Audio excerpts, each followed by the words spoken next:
Fala, pequeno investidor, futuro milionário ou milionária. No vídeo de hoje falaremos sobre 10 investimentos no exterior. 5 deles aqui no Brasil, e tem um sexto bônus aqui no Brasil, e 5 deles lá fora, tá? Como aqui não tem enrolação, nós vamos direto ao ponto. O mercado brasileiro é muito pequeno perto do global. Ele corresponde a apenas 1% de toda a economia mundial. Então aí nós já vamos ver que possivelmente nós iremos conseguir multiplicar a questão de diversificação investindo lá fora. Isso traz muito mais segurança e menos volatilidade para a nossa carteira, tá? Para nós investidores de longo prazo, aquelas quedas muito bruscas é bom evitar, porque depois para voltar ao preço que estava antes, tem vídeo sobre isso no canal. Então vamos começar pelo primeiro. Vamos sair um pouco aqui do tradicional, tá? Vamos sair um pouco das empresas muito conhecidas como Itaúsa, Oi, IRB, né? Alguém conhece IRB aí que eu sei, hein? VEG. Vamos trazer um pouco de ETFs para a nossa carteira. Claro que nada que eu disser aqui é uma recomendação de compra ou venda. É apenas para caráter educativo, tá bom? Vamos começar com o primeiro ETF aqui no Brasil, que é o IVVB11. Para quem não conhece, o IVVB11 é o índice S&P 500 da Bolsa Americana, das 500 maiores empresas listadas na Bolsa Americana. Para quem não sabe o que é um ETF, um ETF é como se fosse uma cesta básica. Quando você compra uma cesta básica, ela não vem cheio de itens lá dentro, vem arroz, vem feijão, vem a farinha, alguma cesta básica vem açúcar, sal, vem óleo. Então, o ETF é mais ou menos isso. Qual é a parte boa? Você consegue diversificar o seu patrimônio em muitas empresas com um único ativo, que seria comprando esse IVVB11. Qual é o lado ruim? Vai vir empresas que talvez você não quisesse comprá-las separadamente. Esta é a parte ruim.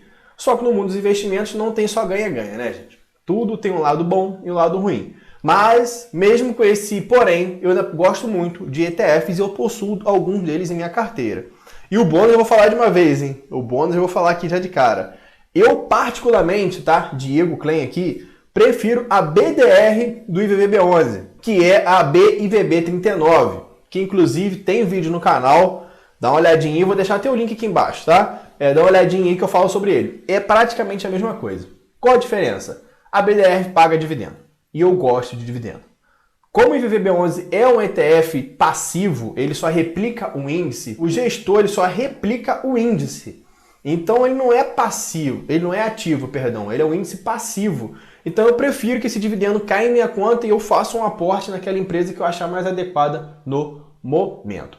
Quais empresas estão dentro desse ETF aí? Algumas como Coca-Cola, Nike, Apple, YouTube, que no caso é o Google, né? Nós temos a Tesla, nós temos uma infinidade de empresas. Vou deixar aí um leque passando aí, que é tanta empresa que eu até esqueci. É 3Ms, é Johnson & Johnson, Nike, é muita empresa, gente. É muita empresa e essa é a parte boa, a diversificação. O segundo ETF é o Nasdaq 11, que é o ETF que replica o índice Nasdaq. Tá? Para quem não sabe, o índice Nasdaq é um índice de tecnologias lá dos Estados Unidos novamente.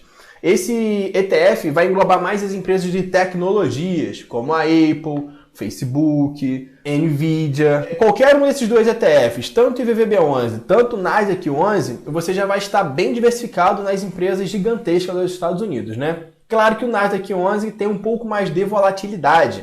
Por serem empresas de tecnologia, elas flutuam muito, né? A valorização e a desvalorização dos seus ativos. Elas têm momentos em que tem muito lucro e momentos em que elas têm muito prejuízo ou fica no 0 a 0, porque está reinvestindo capital, então acaba ficando meio que no 0 a 0. Então, geralmente é um ETF que traz um pouco mais de risco.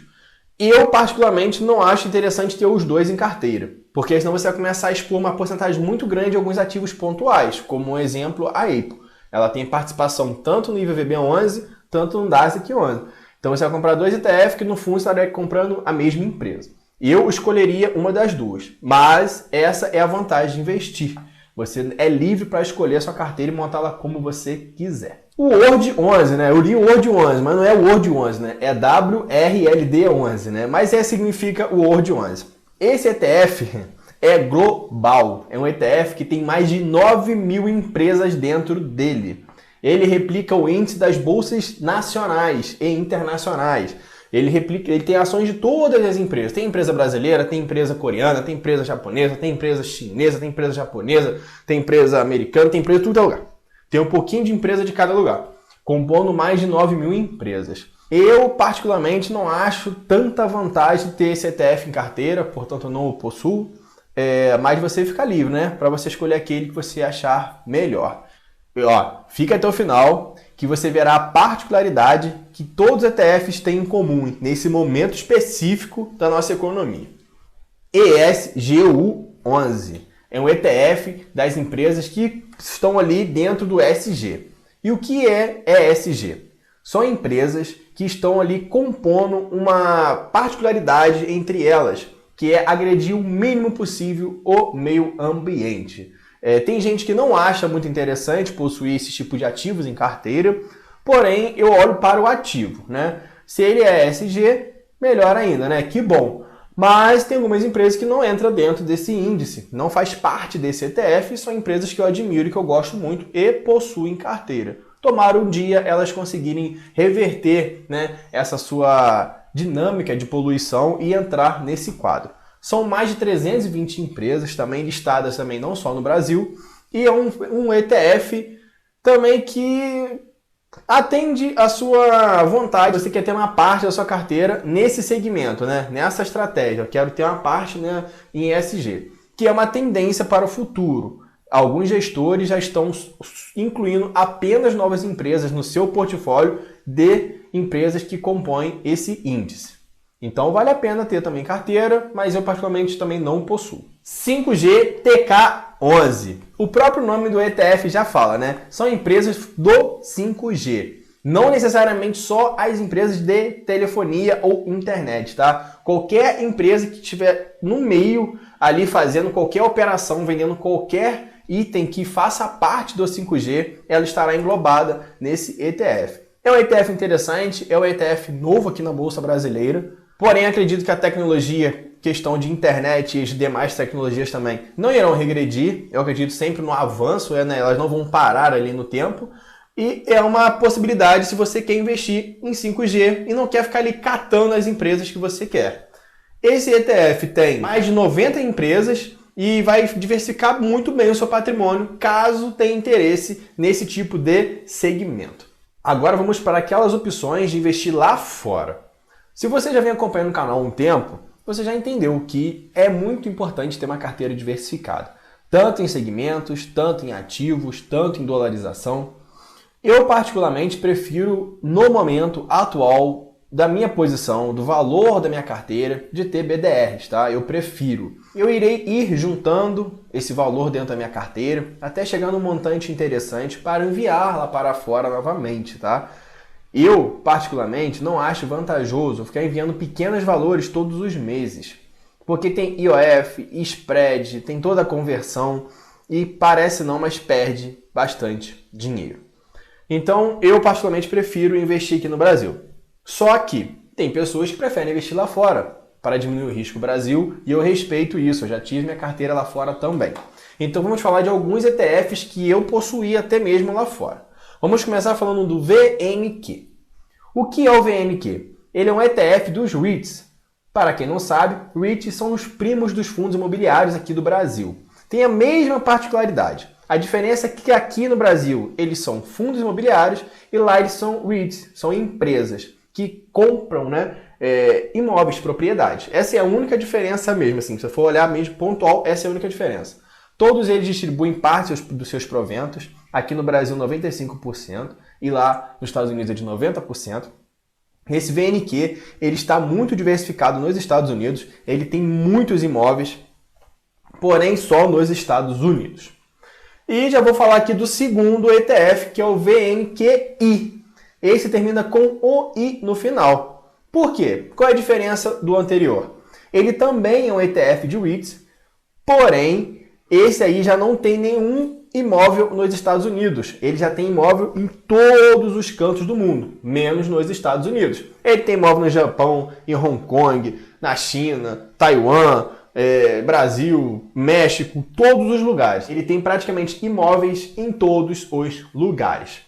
É um ETF interessante, eu possuí em carteira e pretendo voltar a tê-lo novamente assim que eu enviar esse dinheiro lá para fora. Infelizmente, até o momento, não tem BDR desse ETF aqui listado na nossa Bolsa Brasileira, a B3. INDA, exatamente, é o ETF lá da Índia. É um continente asiático que está em desenvolvimento em questão de crescimento de população e desenvolvimento tecnológico também.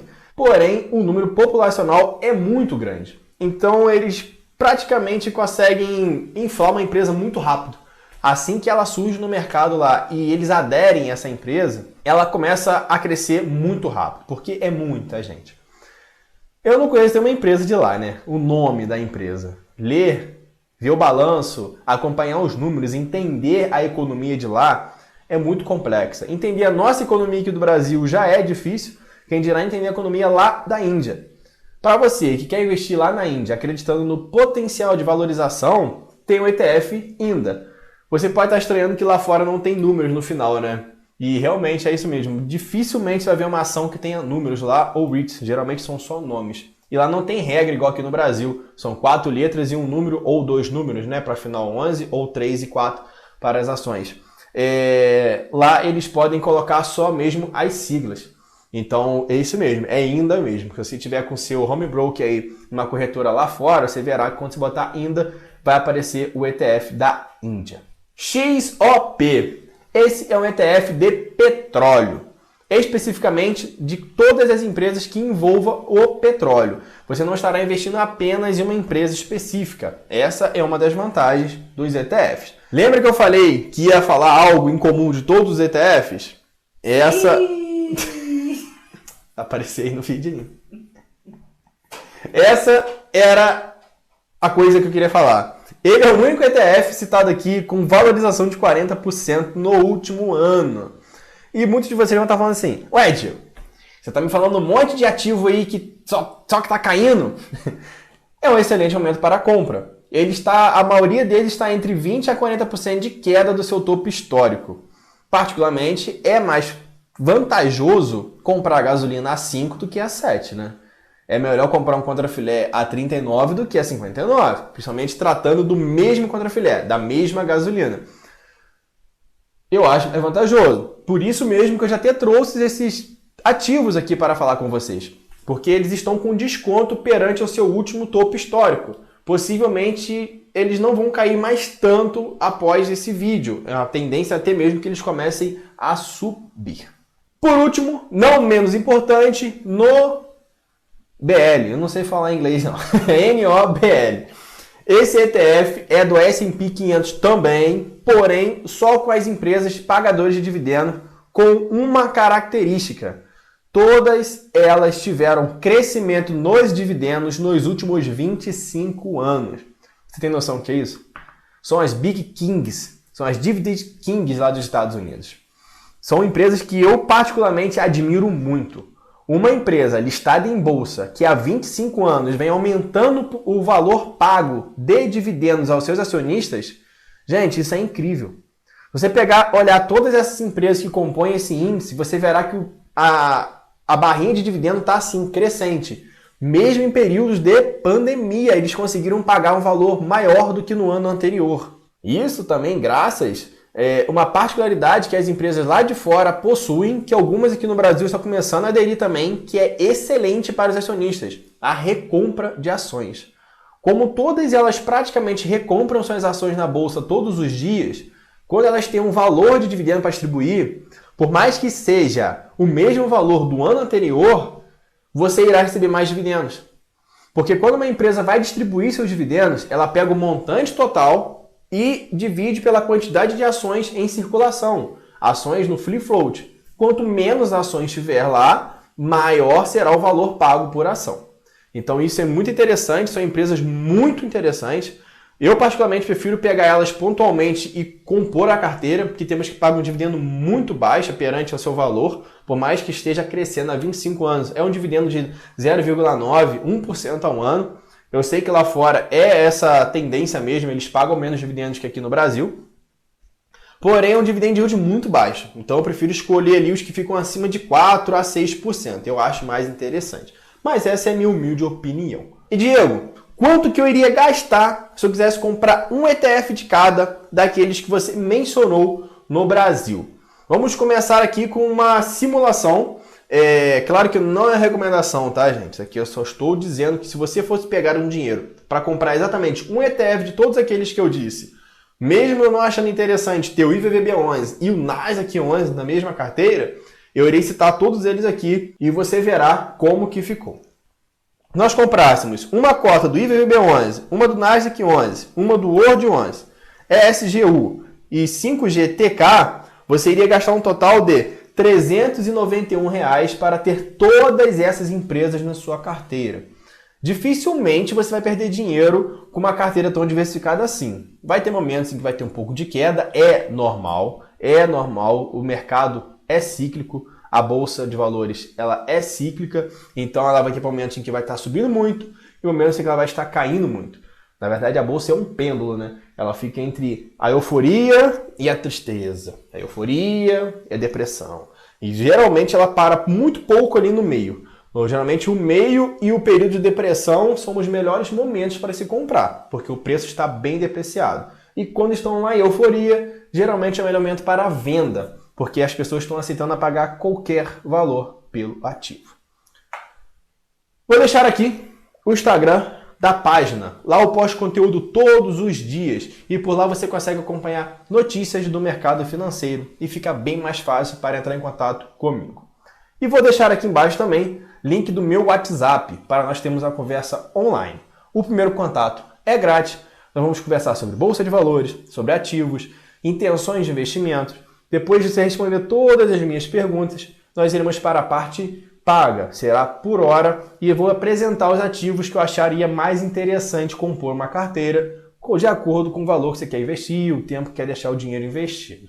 Se ainda não for inscrito, considere se inscrever. Se ainda não deixou aquele like, deixe aquele like que ajuda muito no desenvolvimento do canal. O meu nome é Diego Klein, eu estou ficando por aqui. Até o próximo vídeo e eu fui!